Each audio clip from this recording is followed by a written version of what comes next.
Welcome back, everyone, to another episode of Blind Boys Politics. Nicholas Rod here, Chris Baker here with you on this Monday morning.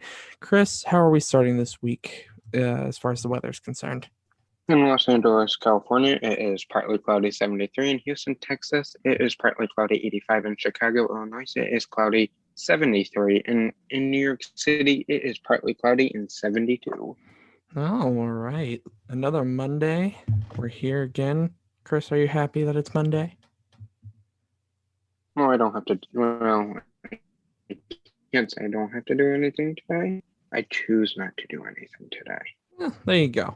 Close enough. Which is a big, bold lie.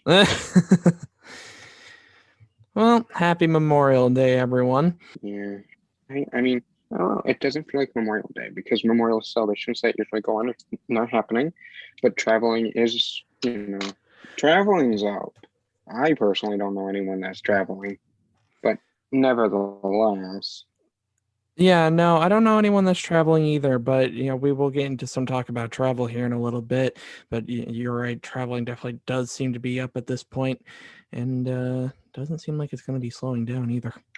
Everyone I talk to, they don't want to leave their house. Yeah, yeah, no, everyone that I know, as far as I'm aware, is just going to be kind of relaxing tomorrow, but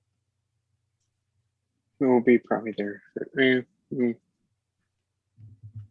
Yeah, I don't know. I know I definitely won't be doing anything. Well, what else is new? Wow.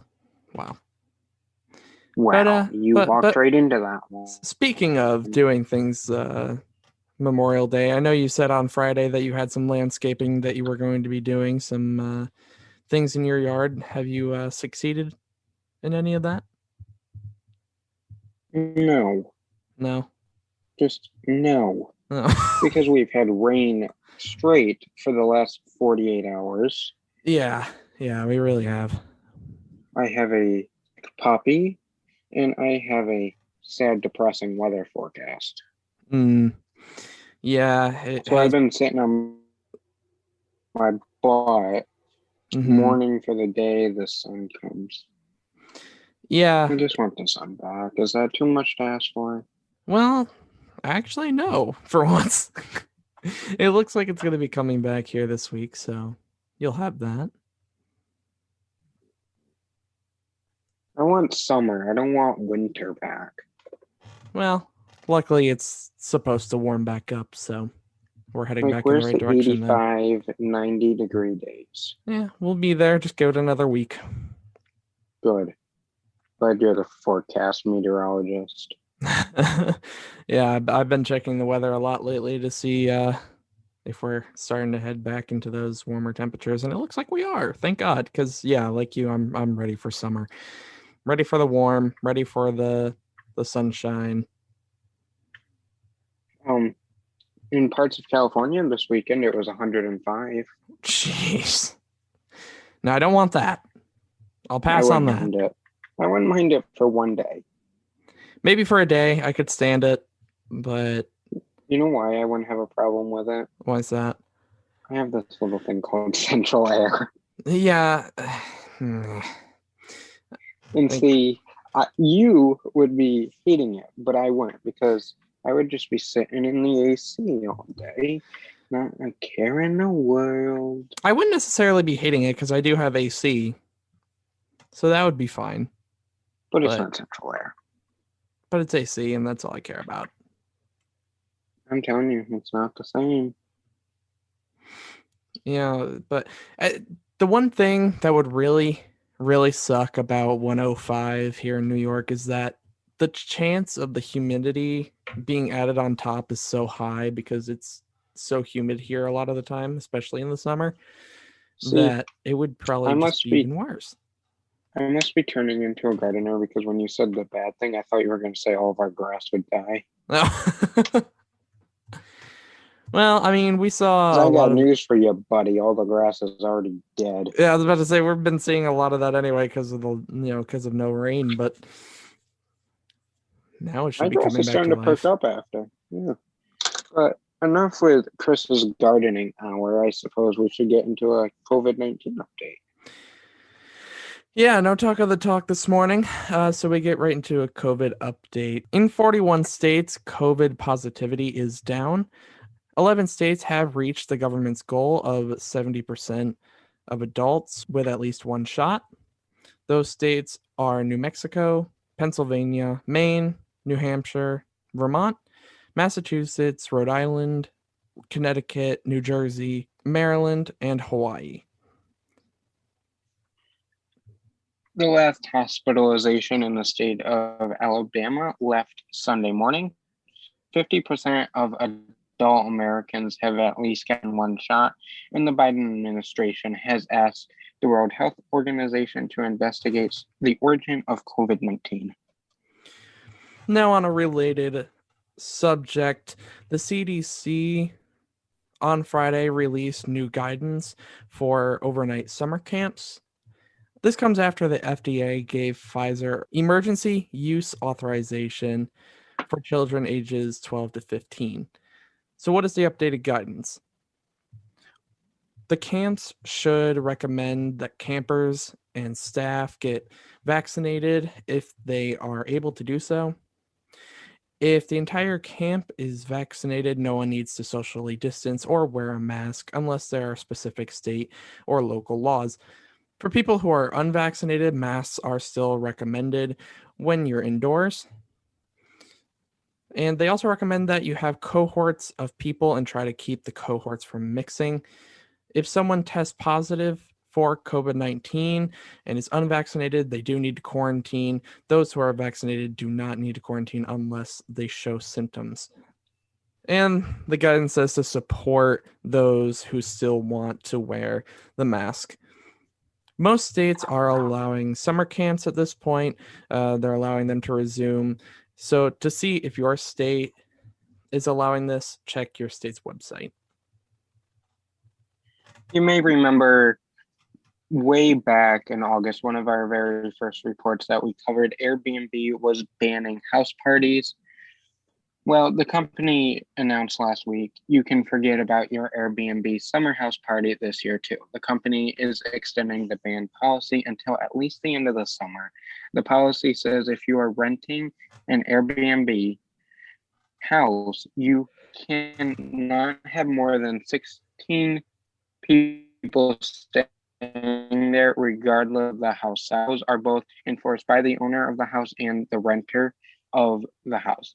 And if you break the rules, you may be banned ever book ever. The company will take legal action against you as well. And keep in mind, you need to agree to all of these terms and conditions before you even can book the rental.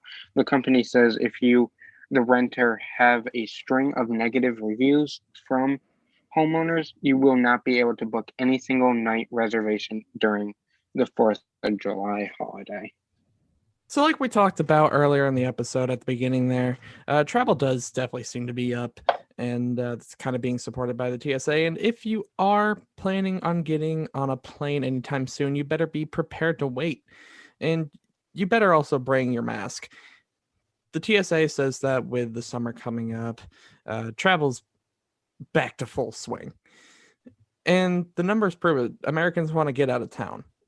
The Homeland Security Secretary said that from the days of May 21st to the 23rd, 5,234,000 people approximately traveled. This is about 7 times the amount of passengers screened during this time last year. Basically, airports around the country are close to the same capacity we saw back in 2019. So, to try and keep up with the lines moving, TSA has hired more than 3,000 TSA agents since January, and on hiring 1,000 more agents before the July 4th holiday. Here is what is not changing: the mask mandate until September 13th. TSA requires you to wear a mask from the second you enter an airport to the second you leave an airport. At this point, Homeland Security says there is no timeline to lift the mask mandate. Moving forward, On Thursday, the president released his proposal on how he thinks our government should spend money for the next fiscal year. For 2022, President Biden suggests a $6 trillion spending budget. This proposal includes the $2.3 trillion infrastructure proposal, the $1.8 trillion education and families plan, and $1.5 trillion for proposed discretionary spending. Discretionary spending includes things like the military, the education department, CDC, climate change, and other programs. That's on top of the mandatory spending, which includes Social Security, Medicare, Medicaid, and other safety net programs. Every year, a president outlines how he wants to see every federal dollar spent in their budget proposal. President Trump's last budget was $4.8 trillion for the 2021 fiscal year, but it doesn't end there. Congress needs to negotiate, debate, and pass the plan through both the House and the Senate. You may remember from last year when we covered the budget last year with all the steps that was included to get the budget passed in December. The president's proposal is the highest sustained level of federal funding that we've seen since World War II, and the forecast deficit of $1 trillion throughout the next decade. Keep in mind, this is a proposal, so anything can change in the fiscal year ends September 30th. We will have to see whether or not a deal gets done by then, or if Congress, again, will kick the bucket down the road. Well, we have some news about the January 6th commission that's been talked about for a little while now. The bipartisan commission to investigate the attack on the Capitol from January 6th is now dead. The bipartisan bill, which was taken up by the Senate, has officially failed. They couldn't even agree to debate on the issue, the final vote being 54 to 35, with 6 Republicans voting to start the debate and 11 senators not even showing up. This very same bill passed the House with 35 Republicans voting in favor of it just last week. The commission would have been similar to the commission that investigated the September 11th attack and created the definitive investigative document about it. The failed January 6th commission would have ensured equal representation was given to both Democrats and Republicans and make it clear no one that sat on the commission is a current elected official. It would have also ensured the commission had specific expertise in law enforcement, civil rights, and national security. So now what? Well, it is unclear, but it is possible the House Speaker Nancy Pelosi will assemble a select committee made up of current House members to investigate. The special House committee would require testimony from key people who played a role on the January 6th attack and the days leading up to it under subpoena power. Those hearings could drag out very publicly for months. Well, that's what we have for you this morning as far as the main news segment goes. Let's move into some rapid news. I'll start us off. 8 nooses were found in an Amazon warehouse. The facility was closed for 2 weeks, and it is still closed at this time. Employers are allowed to require the COVID-19 vaccine and can also legally provide incentives, including cash, according to the updated guidance from the Equal Employment Opportunity Commission. Nick, what do you got for Monday morning good news for us?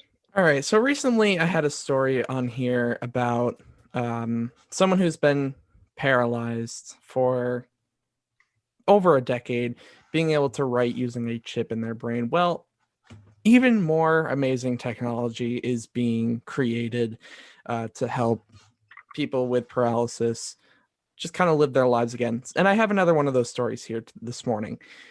Former race car driver Sam Schmidt had suffered a crash back in 2000, which left him paralyzed from the shoulders down.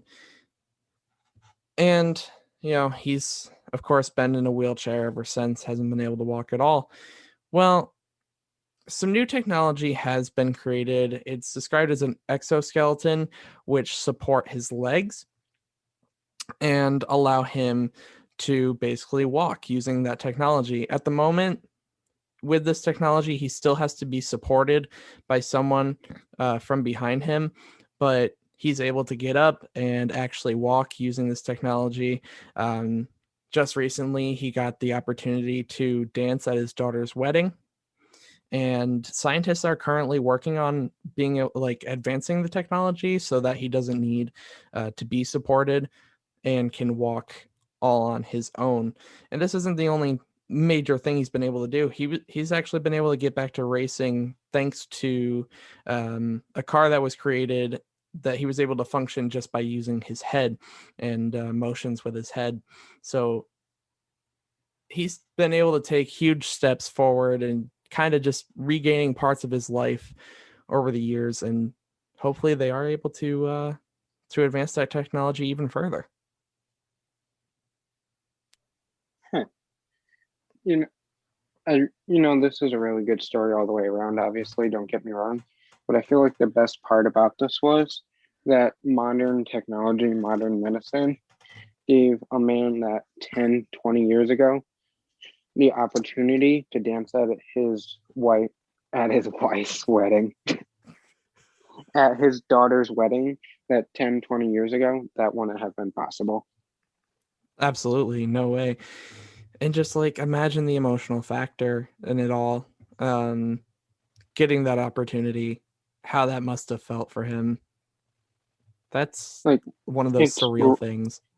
it's great that he's able to get back to racing, but I know if it was my child's wedding, I would care more about the wedding day dancing with her than getting back to like, my career or something like that. Right, right. Absolutely. Absolutely. Well, great, good news story, Nick. Heartwarming. Great to see technology working in the positive. But that is the end of this Monday morning episode. Make sure you follow us on Blind Boys Politics Twitter account for the latest 24 hours breaking news so you're always in the know. Follow us on our personal accounts to see what we're up to. Make sure you check out my Twitter account, especially because I have an updated picture of Annie, my puppy. But nevertheless, check out our recent Medium articles for stories that we don't get a chance to talk about on the podcast. But until Wednesday morning, Stemlaw, see you later. Bye, guys.